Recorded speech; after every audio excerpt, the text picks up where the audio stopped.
โยโยโยโยเดี๋ยวแอฟริกาขี่ท้ายใช่ไหมผมจะขี่ดันตูดทัศวนาหน่อยวันนี้เนี่ยว่าแล้วเนี่ย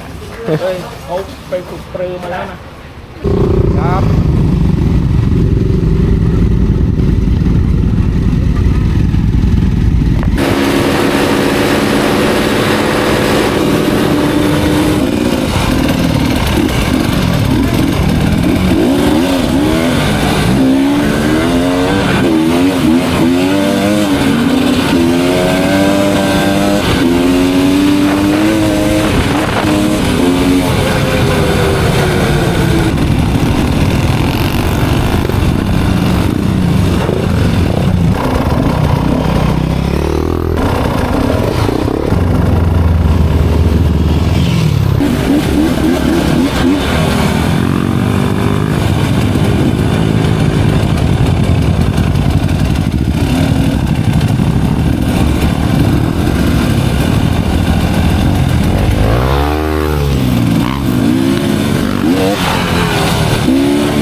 เอาไงอ่ะ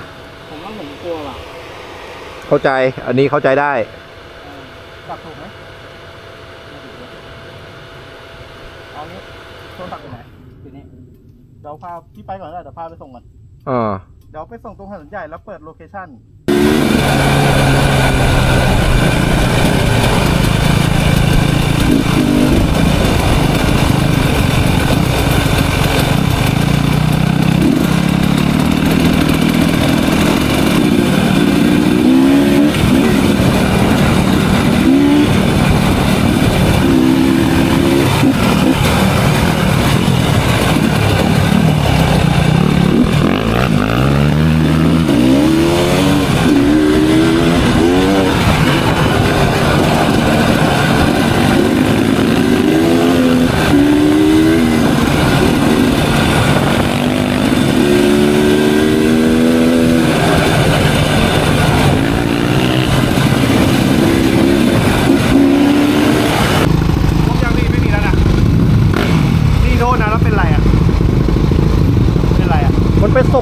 ประสบการณ์ชีวิตโดนที่ไหนมาเฮ้ยโดน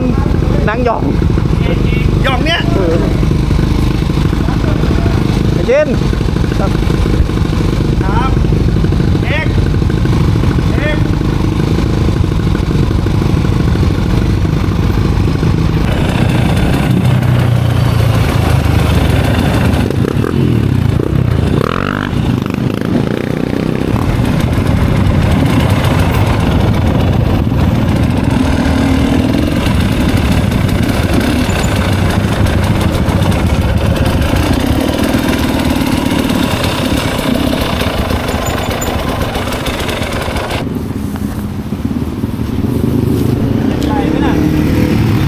ไหวเปล่าอู้เลือดอ่ะมีคัตเตอร์ยาวปะมีพอด้วยมันลื่นป่ะเอาไม่อยู่ลื่นนี่ไงดินลื่นลาดยางนึกว่าพี่แกล้งทำคอนเทนต์นะเมื่อกี้เฮ้ยในช่องที่มึงหยิบเงินมันมีทองลื่นผมเขาจะเก็บจริงใช่ไหมน่ะเก็บจริงก็ดิเอาน้ำล้างก่อนครับเวลามันแค่ลื่นไม่เป็นไรแล้วขอหน่อยนึงน้ำล้างไอ้น้ำขวดนี่ไงเนี่ย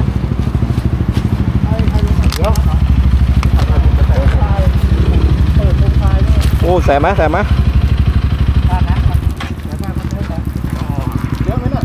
นิดเดียวลื่นจะกลับบ้านได้นี่กลับไปอยู่กับต้นอ้วนก่อนไหมแล้วนึงบอกว่าวันนี้จะถึงเขาไผ่ตอนเย็นซะมั้งเฮียกระเด็นเลยกูไอ้อยู่ไหนอะไรอ่ะ ก็บอกว่าเฮียจะเปิดไง พอเปิดแล้วมัน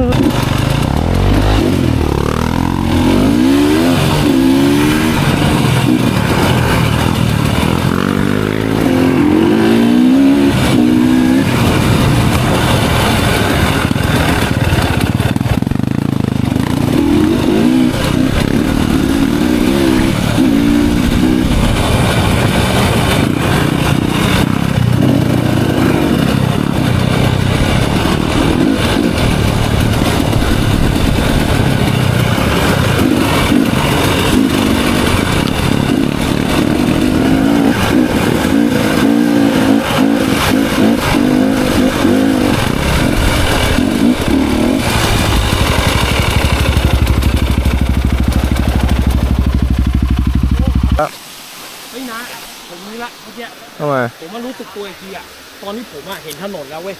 โอ้เปิดไปแล้ว ผมเห็นแล้วว่าเปิดไปแล้ว ตายอยู่บนถนนอันนี้ยิ่งโคตรลื่นเลย เปิดไปแล้วไง รูปอื่นไอ้เนี่ยไปแล้ว วันนี้น้ำเยอะ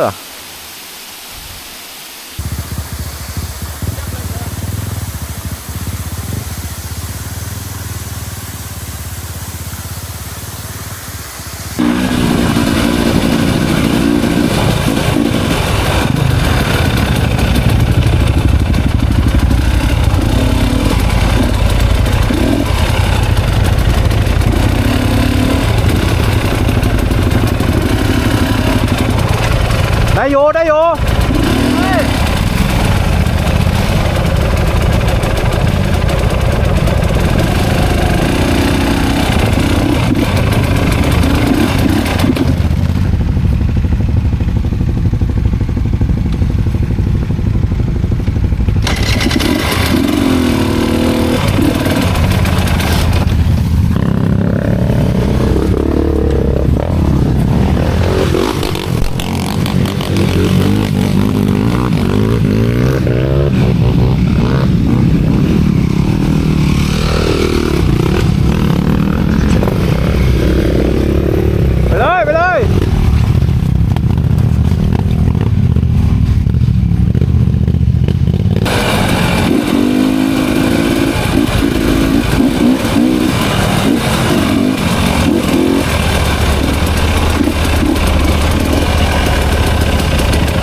ดับเครื่องดับเครื่อง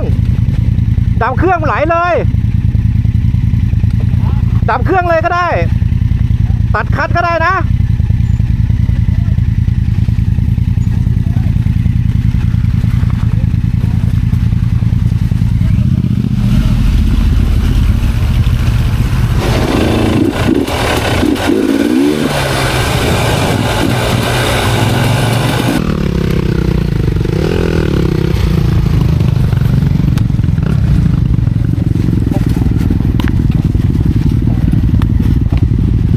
ไปทางไหนเดี๋ยวผมต้องขึ้นข้างบนน่ะ เอาน้ำนะ ง่ายกว่า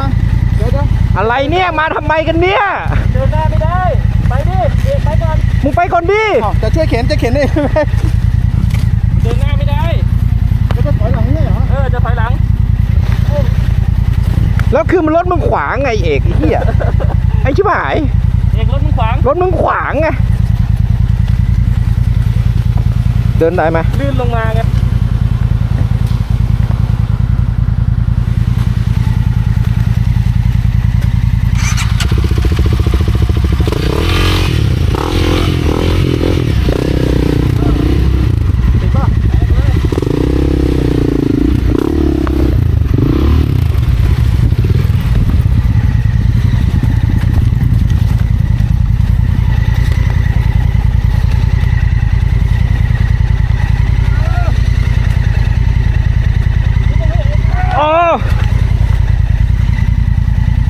ไอ้เหี้ยไม่มีแรงแล้วมึงเดินหน้าต่อๆไปได้ไหมสตาร์ทก่อน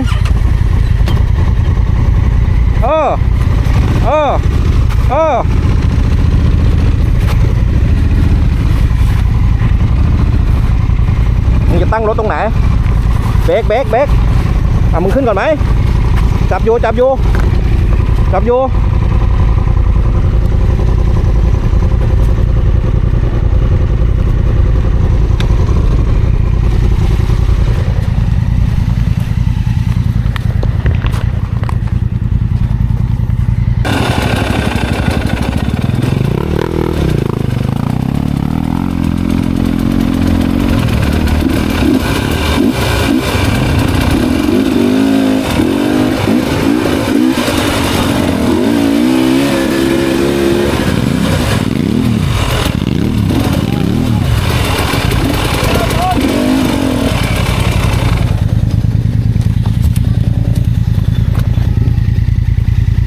เดี๋ยวนะอ๋อติดหินก้อนนี้มึงต้องลงร่องไอ้เหี้ยขึ้น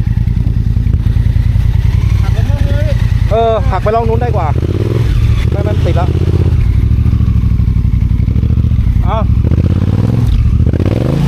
มันติดแล้วไปหลังไม่ได้แล้วติดต้องเอียงล้มรถก่อนดับรถก่อนล้มรถเราเอานะหนึ่งเปิด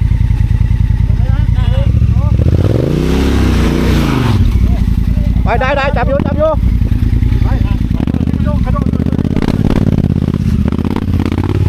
ันโกยล้อ ไอ้กอยไปอยู่ข้างหลังได้ไงวะ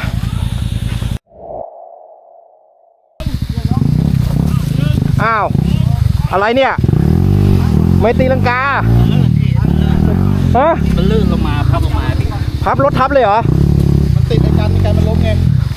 เกขึ้นลายนี่เหรอ ไหวไหม เดี๋ยวดูก่อนพี่ขา เจ็บเหรอ มันปวดกระชายไงพี่ เหี้ย เดี๋ยวสเปรย์ก่อน ไอ้การเลยทับคนขึ้นลายนี้ขึ้นมาลายนี้ ได้พร้อมยัง มันต้องเป็นเพราะว่ามันตัดคนแล้วมันล้ม3 รอบแล้วใจเย็นนะผมจะอุ้มนะ1 2เอาก่อนเดี๋ยวไปเอาที่ดึงขาไปนู้นหน่อยให้เขานอนมันยากกว่าพาขาไปนู้น อย่ายกแรงนะปวด นั่นไงเดี๋ยวสเปรย์มา เอกอนุมัติใบลาพี่เขาด้วย แล้วมึงเอาสเปรย์ในปากพี่ตัวนั้นได้ไหมหรือว่าข้างนี้ปวดได้ไหมขนาดพี่ผัดขาไปนู้นให้เขาหน่อยไม่เพราะขาเนี่ยมันจะวาง เดี๋ยวมันเจ็บขนาดขายกไม่ได้เลยเหรอ พี่เอามาตรงเนี้ยลง ไม่หักใช่ไหมเฮ้ยเดี๋ยวกูถามก่อน เดี๋ยวขยับไปนู้น ยังไม่รู้พี่ เหมือนเขาจะรู้สึกว่าหักแต่ว่า ไม่หักเราเห็นล้มแล้วมันเบา เมดิก เอาเร็วเมดิกไม่กูไม่กล้ายกเข่าไงกูยกได้แล้วกูไม่กล้ายกนะพี่ทีมขาวผมมา พี่น้องขยับไปได้เลยเหรอ เอกไม่ต้องยกขึ้นหันหัวกระแบงนู้นหมุนตัว เดี๋ยว โยกค่อยๆเบี่ยงขากันมานี้ แล้วกูจะบิดไปนู่นเลยเดี๋ยวแป๊บนึงเอาสเปรย์ก่อนใช่ไม่อยากยก เห็นไหม เมื่อกี้ ตัวใช้ชีวิต ตรงน้ำตก มากับใครมากับกลุ่มไหนเนี่ยมึงอะมากับกลุ่มไหน ดูเสื้อดิ พี่อนันต์100 ล้านครับ เมื่อกี้มาตรงน้ำตกยังบอกว่ามันอยู่เลยนะ มึงต้องบอกว่ามากับกลุ่มบอมแบมดิมึงพูดกับกลุ่มบอมแบมไหม หรือบอมแมมครับ หรือบอมแมมหลังอย่าไมค์กันนะครับ กูเนมอันนั้น100 ล้านนิกเนมบอมแมม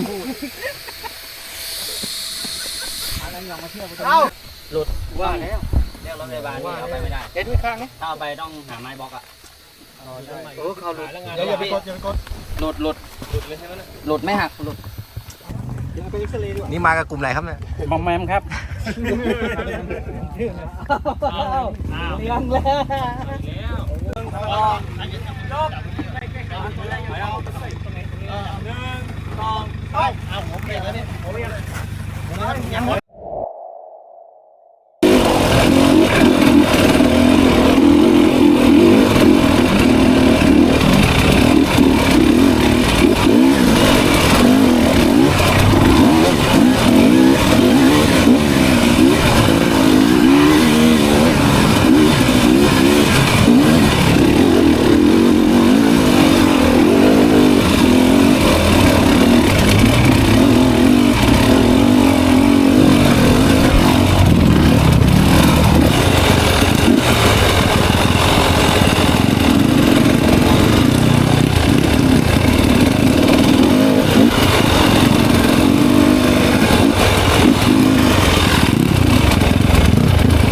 แล้ว เดี๋ยวออกทับขาป่ะทับขาไม่เบรกเมื่อกี้เบรกหน้านิ้วมันล็อกไปเลย เดี๋ยวมันผมเดินเผลอกดเบรกหน้าจมปุ๊บแม่งล็อกเดี๋ยวนะครับใส่เกียร์อยู่ครับปล่อยคัด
ไปแล้ว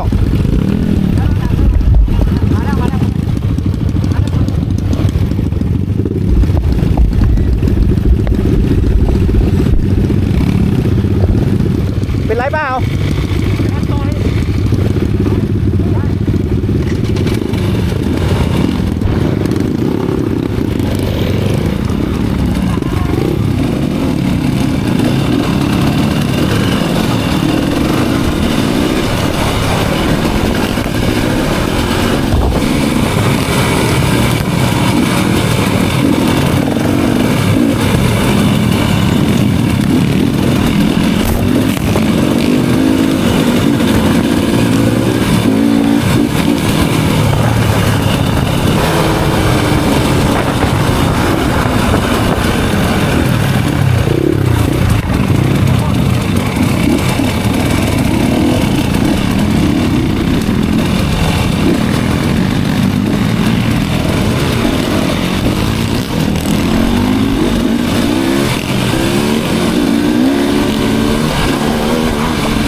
เป็นไงอ่ะมันดับเหรอหรือไงมันหนืด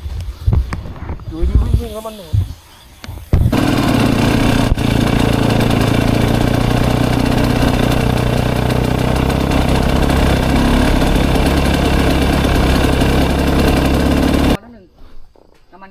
นี่เคยมีหนังมาถ่ายไหมเนี่ย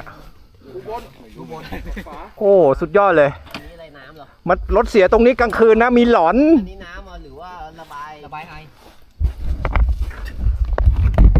เดี๋ยวลมเย็นแป๊บมันพับอยู่หรือเปล่าเมื่อกี้ปลาไม่พับอ่ะแต่เดี๋ยวลองดูตาเดี๋ยวลมเย็นก่อนซื้อมาถูกด้วยเอาไปเป็นนี่ก็ได้ไม่เป็นไรเอาไปวางผ้าตากผ้าเสียใจไหมขิงไม่เป็นไรเพื่อนโหวันนี้สุดยอดแล้วพวกเรานะขี่อยู่ก็เอาจอดเฉยงงเลยอะไรวะโอ้ยเฮียเดี๋ยวก็ไม่ทันนี่มึงไม่รอเลยผมหายไป15 นาทีไปเที่ยวร้านค้าตรงร้านน้ำมันด้วยนะก็เดี๋ยวไปหาเบียร์ร้านค้านึงขวดคนละป๋องเรียบร้อยกลับบ้านเดี๋ยวอย่าลืมมาร้านค้านะพี่นะ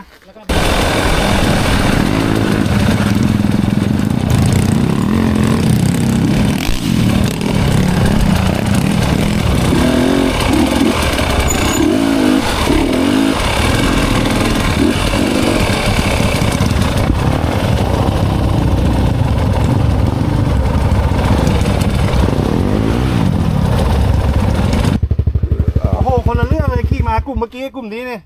ก็บอกแล้วโดนมาพักแล้วเทรนมาอย่างดีเลยโอ้โหรอดเหรอพี่เขารอดเหรอเนี่ยเขาเทรนมากันเนี่ยเขาเทรนมาแล้วโอ้เจนไม่กลัวใครแล้วนี่ขนาดเบรกหลังใช้ไม่ได้แล้วนะนี่เบรกมากเดียวนะพี่เชนเกียร์สุดเลยก็ใช่อะดิล้มไปคันหนึ่งอ้าวใครล้มเจ็บปะไม่เจ็บอ่ะใครล้มเปล่าผมเนี่ยพี่เป็นไงเปล่าไม่แรงใครล้มก่อนอ่ะเจ็บไหมไม่แรงโอเคหน้ามันหักเฉยๆตามพี่แหละหักเลย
ชน ไม่ชนใช่ไหมไม่โดนใช่ไหมครับอ๋อแสงไฟทันอ๋อโอเคครับนี่หลุดเข้าไปนู่นเลยเหรอโอ้โล่งเลยโอเคครับ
โอเค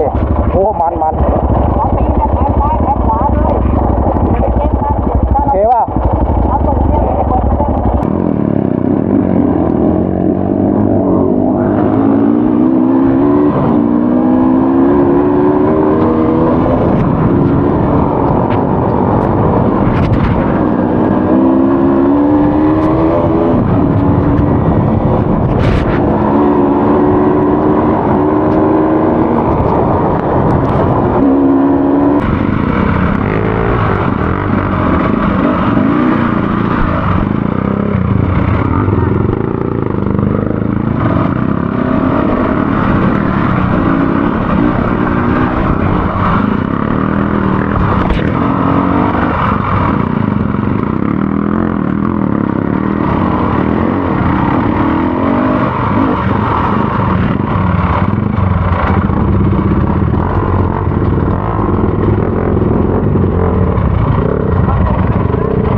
ดันเลย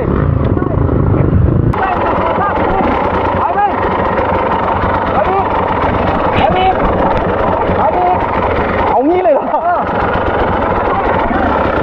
โอเค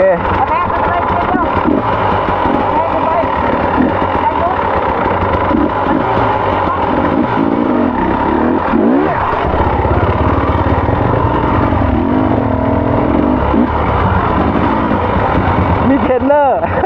โอ้โหผมมาไม่เป็นเทรนเนอร์เลย น้ำมันเตือนไอ้เหี้ย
เลยถ้าล้มมันจะล้มเบาเดินเกียร์